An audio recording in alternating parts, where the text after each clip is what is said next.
الحمدللہ رب العالمین والصلاة والسلام علی سید الانبیاء والمرسلین وخاتم النبیین اما بعد فاعوذ باللہ من الشیطان الرجیم بسم اللہ الرحمن الرحیم۔ میرے محترم ناظرین، یہ سلسلہ ہمارا سیرت النبی صلی اللہ علیہ وآلہ وسلم، آج اس کا ایک نیا ٹاپک لے کر حاضر ہو گیا ہوں۔ ہم نے پچھلے ٹاپک میں نبی پاک علیہ السلام نے جب اعلان نبوت فرمایا، پھر لوگ جب مسلمان ہوئے، پھر ان مسلمانوں پر کافروں نے، کفار مکہ، کفار قریش نے کس کس طرح کے جب ظلم کیے، پھر اب وہ 44 ایئر تک کا سلسلہ۔ آج ہم جب میرے آقا علیہ السلام کی عمر مبارک 45 ایئر 45 سال کی جب ہوئی، اور اس وقت پھر کیا معاملات ہوئے، آج ہم اس کو ڈسکس کریں گے۔ یعنی آج ہمارا جو اصل موضوع ہے وہ ہے ہجرت حبشہ، حبشہ کی طرف ہجرت کے حوالے سے۔ جو آج حبشہ، جو آج کا جو ملک ہے، وہ اس وقت تو حبشہ کہا جاتا تھا، آج اس کو ایتھوپیا کے نام سے ایک ملک ہے افریقی ممالک میں سے۔ تو یہ وہاں پر مسلمانوں نے ہجرت فرمائی۔ تو یہ کس انداز سے کیا معاملات ہوئے، آج ہم اس کو ڈسکس کرتے ہیں۔ جب کفار قریش نے مسلمانوں کو تکلیفیں دینے سے باز نہیں بلکہ ان کی تکلیفیں اور بھی انہوں نے بڑھانا شروع کی، تو اللہ پاک کے آخری اور سچے نبی ہمارے آقا صلی اللہ علیہ وآلہ وسلم نے اپنے صحابہ کرام کو اجازت دی کہ وہ حبشہ کی طرف ہجرت کر کے چلے جائیں۔ حبشہ میں نے آپ کو بتایا اہل عرب میں یہ حبشہ ہی مشہور ہے، اور یہ جو ہے نجاشی بادشاہ کی وہاں پر حکومت تھی، جو بعد میں مسلمان بھی ہوا، اور اس کا مزار جو ہے وہیں ایتھوپیا، جس کو اس وقت حبشہ کہا جاتا تھا، آج بھی وہاں پر موجود ہے۔ تو وہاں پر جانے کا حکم دیا، کیونکہ وہاں کا جو بادشاہ تھا، نجاشی بادشاہ، وہ بہت ہی عیسائی دین پر عمل کرتا تھا، اور بڑا ہی نرم دل اور بڑا ہی انصاف پسند تھا، یعنی کہ اچھا انسان تھا۔ اب ہوا کیا کہ اعلان نبوت کے 5ویں سال، یعنی جب میرے آقا علیہ السلام کی عمر مبارک 45 ایئر کی ہوئی، تو پھر میرے آقا علیہ السلام نے مسلمانوں کو حبشہ کی طرف ہجرت کرنے کا حکم دیا۔ تو شروعات میں 11 صحابہ کرام اور 4 صحابیات نے شروعات میں حبشہ کی طرف ہجرت فرمائی۔ اب جن صحابہ اور صحابیات نے ہجرت فرمائی، ان میں حضرت عثمان غنی اور آپ کی زوجہ، آپ کی گھر والی، آپ کی وائف حضرت بی بی رقیہ ابھی آپ کے ساتھ ہی، جو کہ میرے آقا علیہ السلام کی صاحبزادی اور آپ کی شہزادی ہیں، حضرت ابو حذیفہ اور آپ کی بیوی، حضرت ابو سلمہ اور آپ کی زوجہ، حضرت عامر بن ربیعہ اور آپ کی زوجہ، حضرت زبیر بن عوام، حضرت مصعب بن عمیر، حضرت عبد الرحمن بن عوف، حضرت عثمان بن مظعون، حضرت حاتب بن عمر، حضرت سہیل بن بیضاء، حضرت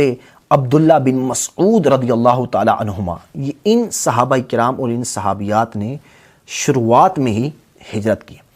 اور جب یہ ہجرت کے لیے مکے سے نکلے تو ان کافروں کو پتہ چلا، تو وہ ان کو گرفتار کرنے کے لیے، ان کو پکڑنے کے لیے ان کے پیچھے بھی بھاگے، لیکن کیونکہ کشتیوں کے ذریعے سمندر کے پار کر کے حبشہ کی طرف آنا تھا، تو یہ کشتی پر چڑھ کے روانہ ہو چکے تھے، تو وہ کافر واپس آ گئے۔ اب کیا ہوا، اب یہ کیونکہ یہ مہاجر تھے، وہاں جب حبشہ پہنچے تو پھر انہوں نے کیا کیا، وہاں پر امن و سکون کے ساتھ خدا کی عبادت میں مصروف ہو گئے۔ اب کیا ہوا کہ جی وہاں کافروں نے خبر وہاں پہنچائی کہ جو مکے کے کافر ہیں یہ مسلمان ہو گئے۔ تو یہ جب خبر حبشہ میں جب پہنچی، تو یہ خبر سن کر لوگ حبشہ سے دوبارہ مکے کی طرف واپس آئے، مگر یہاں آ کر پتہ چلا کہ یہ خبر ہے ہی جھوٹی۔ تو اب بعض لوگ تو پھر حبشہ چلے گئے، مگر کچھ لوگ مکے میں ہی چھپ چھپا کر رہنے لگے، مگر ان کافروں نے، مکے کے کافروں نے ان لوگوں کو ان مسلمانوں کو دوبارہ سے ڈھونڈ کر ان لوگوں پر، ان مسلمانوں پر پہلے سے بھی زیادہ ظلم ڈھائے۔ تو نبی پاک علیہ السلام نے پھر لوگوں کو، مسلمانوں کو، اپنے صحابہ کو، صحابیات کو دوبارہ سے حبشہ جانے کا حکم دیا، اور حبشہ سے واپس آنے، اور ان کے ساتھ دوسرے جو حبشہ سے واپس آئے تھے اور ان کے ساتھ مزید دوسرے مظلوم مسلمان، یہ کل 83 صحابہ کرام اور 18 صحابیات نے دوبارہ پھر حبشہ کی طرف ہجرت فرمائی۔ اب جب تمام مہاجرین وہاں پر حبشہ میں بڑے امن اور سکون کے ساتھ وہاں پر رہ رہے تھے، خدا کی عبادت کر رہے تھے، اپنی معاملات گزار رہے تھے، مگر کافر تھے، ان کو کب گوارا ہو سکتا تھا کہ مسلمان کہیں بھی چین کے ساتھ رہ سکیں۔ اب انہوں نے کیا کیا کہ ان ظالموں نے کچھ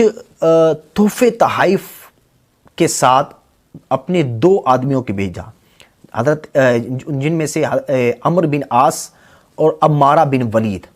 یہ 2 آدمی بہت سارے تحفے لے کر نجاشی جو بادشاہ تھا اس کے دربار میں پہنچ گئے۔ نجاشی بادشاہ بڑا رحم دل تھا اور انصاف پسند تھا، تو ان دونوں نے بادشاہ کے دربار میں پہنچ کر تحفے بھی پیش کیے اور بادشاہ کو سجدہ کر کے انہوں نے اپنی فریاد بتائی کہ ہم اس لیے آئے ہیں کہ اے بادشاہ کے کچھ لوگ ہمارے جو مجرم ہیں وہ مکے سے بھاگ کر آپ کے شہر آپ کے ملک حبشہ میں رہنے آ گئے ہیں، تو آپ ان مجرموں کو ہمارے حوالے کر دیں، یوں فلاں فلاں۔ تو یہ سن کر وہ نجاشی بادشاہ نے مسلمانوں کو اپنے دربار میں بلوایا، تو حضرت مولا علی شیر خدا کرم اللہ تعالی وجہہ الکریم کے بھائی حضرت جعفر بن ابی طالب رضی اللہ تعالیٰ عنہ جو ہیں، یہ مسلمانوں کے نمائندگی کے طور پر، یعنی مسلمانوں نے ان کو نمائندہ بنایا اور یہ گفتگو کرنے کے لیے دربار میں پہنچے، اور دربار کے آداب کے مطابق انہوں نے سجدہ نہیں کیا، فوراً آئے اور سلام کر کے کھڑے ہو گئے، کیونکہ وہاں اس دربار کا یہی ادب تھا کہ جو بھی آتا سجدہ کرتا پھر کوئی بات کرتا، لیکن آپ نے ایسا نہ کیا، تو درباری جو تھے انہوں نے ٹوکا روکا، تو پھر آپ نے حضرت جعفر بن ابی طالب رضی اللہ تعالیٰ عنہ نے فرمایا کہ ہمارے رسول صلی اللہ علیہ وآلہ وسلم نے خدا کے سوا کسی اور کو سجدہ کرنے سے منع فرمایا، اس لیے میں بادشاہ کو میں نے سجدہ نہیں کر سکتا۔ اس کے بعد حضرت جعفر بن ابی طالب نے بتایا، کیونکہ اس نے پوچھا تھا کہ ہاں جی اپنا معاملات بتاؤ، تو حضرت جعفر رضی اللہ تعالیٰ عنہ نے بادشاہ کو بتایا کہ اے بادشاہ، ہم لوگ جاہل قوم تھے، شرک میں، بت پرستیوں میں تھے، اس کے علاوہ لوٹ مار، چوری چکاری، ظلم، ڈکیتی، طرح طرح کی بدکاریاں، معاملات، برے کاموں میں ہم تھے۔ اللہ پاک نے ہماری قوم میں سے ایک شخص کو اپنا رسول بنا کر بھیجا، اور وہ ایسا شخص کہ جو اس نے اپنے نبی ہونے کے اعلان کرنے سے بھی پہلے وہ بہت ہی ہمارے اندر، ہم اس کو بہت سچا سمجھتے تھے، بڑا صادق تھا، بڑا امین بھی تھا اور بڑے اچھے خاندان والا تھا، اس کا کردار بھی بڑا اچھا تھا۔ تو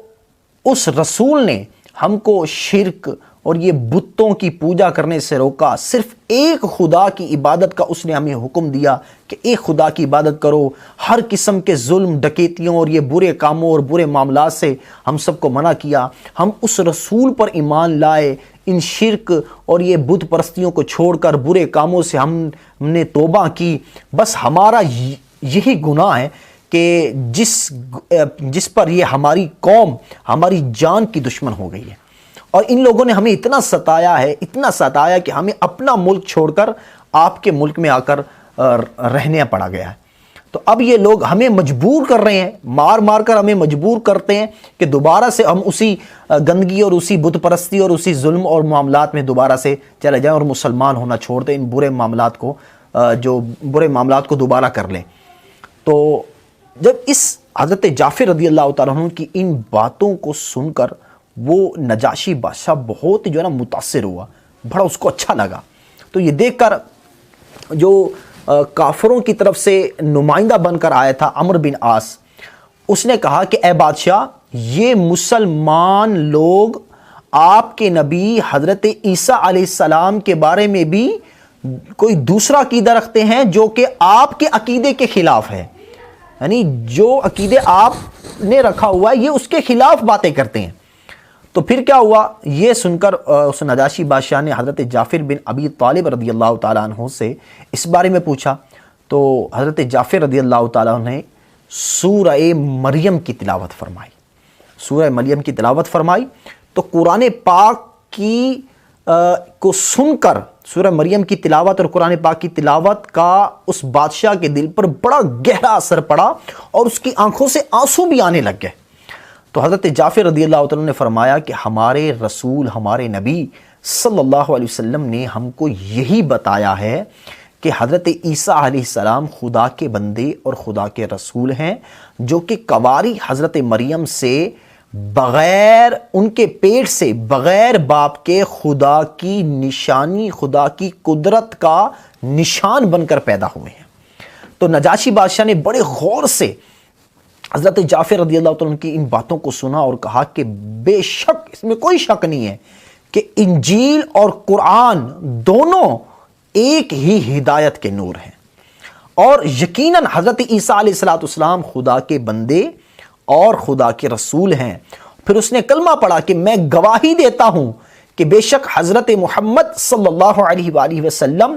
خدا کے وہی رسول ہیں جن کی خوشخبری حضرت عیسیٰ علیہ السلام نے ہمیں دی ہے۔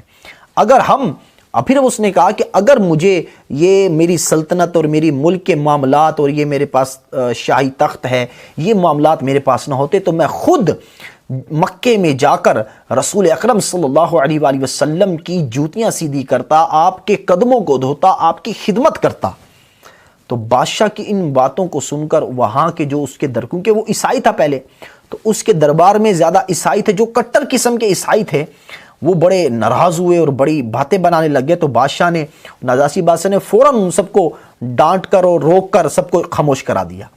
اور ان کافروں کو جو بہت سارے تحفے لے کر یہ دو کافر آئے تھے، تو ان کو واپس تحفوں کے ساتھ ہی واپس بھجوا کر جو ہے ان کو دربار سے نکلوا دیا، اور مسلمانوں سے کہا کہ تم لوگ میری اس ملک میں جہاں چاہو امن اور سکون سے رہ سکتے ہو، تمہیں کوئی بھی پوچھنے والا نہیں ہوگا، چین سے زندگی گزارو جب تک چاہو، کوئی تمہارا کچھ بھی نہیں بگاڑے گا۔ سبحان اللہ۔ ہاں، واضح رہے کہ نجاشی بادشاہ یہ مسلمان بھی تھا، اور اس کے انتقال پر نبی پاک علیہ السلام نے مدینہ منورہ میں اس کی نماز جنازہ پڑھی۔ حالانکہ نجاشی بادشاہ کا انتقال حبشہ میں ہوا تھا، اور وہ اس کی قبر بھی حبشہ میں ہی بنی، وہ وہیں پر ہی دفن ہوا، مگر نبی پاک علیہ السلام نے مدینہ منورہ میں اس کی نماز جنازہ پڑھ کر اس کے لیے بخشش کی دعا بھی مانگی۔ آج کا ہمارا ٹاپک مکمل ہوا، اعلان نبوت کا 5واں سال، حبشہ کی طرف ہجرت والا۔